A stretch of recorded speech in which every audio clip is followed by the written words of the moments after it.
Kaixo, ongi etorria, poligonoetan angeluak aztertuko ditugu. Batetik, barne angeluen batura, barroko angelu guztien batura zenbaden, eta bestetik poligono erregularetan zer gertatzen den, barne angeluarekin eta zentroko angeluarekin. Orduan, hastera goaz, barne angeluen batura. Asko behar, sinplena denetan triangelua dela. Gogoratzen zera, zenbat neurtzen duten hiru angeluen baturak? 180, hiruak. Berda ze formakoa den. Beti da, 180 gradu. Eta laukia baldin bada, edo karratua, edo lau aldekoa, edo lauki zuzena eta horrela, zenbat grado neurtzen ditu? Lau angeluen baturak. Egiten da, erauntara.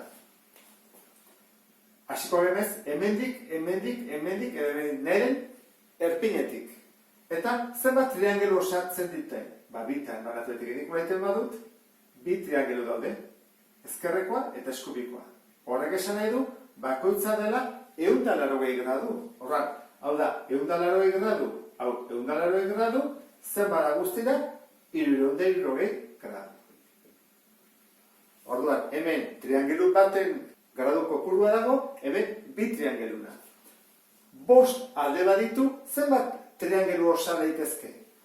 Puntu hortatik hasten banez, hau da bat, hau da beste bat, eta hau da beste bat, bi eta hiru. Hiru triangelu. Orduan, egin beharko genuke, 180, bider hiru, lau, 540 gradu. 5 angeluen baturak. Orduan, zein izango litzake bere formula? Bada, 180 gradu, bider, zenbat alde ditu? Bi. Zergatik, beti egiten direlako, bi triangelu gutxiago. Baldin badaude hiru alde, triangelu bat. Baldin badaude lau alde, bi triangelu. Baldin badaude 5 alde, hiru triangelu. Orduan, nik baldin badut hexagono bat, 6 aldekoa, ezta? 6 aldekoa, nola ingo genuke? 180 gradu, bider, 6 kenbi. Beraz, 180, bider, lau. Berdin, 720 gradu. Hau da leheneko formula. Eta balio du edozein poligonoarentzat. Hemen beste bi formulateako ditugu, baina bakarrik balio du poligono erregularrentzat. Eta lehenengoa da, barne angeluaren neurria. Zergatik ata daiteke, ze poligono erregularetan angelu guztiak berdinak dira. Orduan, ateratzen dugunean, denen batura zenbaden, adibidez kaso honetan bezala, zer egin behar dugu jakiteko bakoitza zenbaden? 720, zati 6. 220, zati 6. Bat, bi, 120. Horra, bakoitza da, 120koa. Eta dena korrela. 120, 120, 120, 120, eta 120. Eta formula zen izango litzake?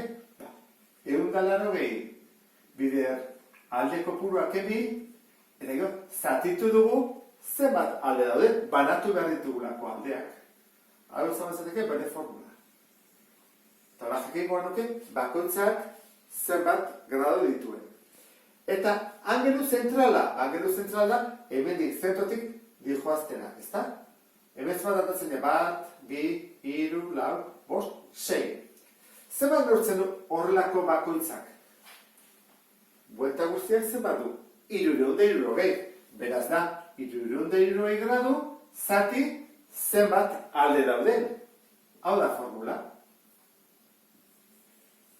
Orduan, egin behar duguna da, 360, eta hemen, hexagono batean, nimana, zati 6. Berdin, angelu zentrala, izango ezateke, 360 gradu. Hiru formula hauek erabiltzen dira, poligonoetan, jakiteko, angelu zentrala, edo barne angeluen batura, eta bar. Beste bat arte, agur!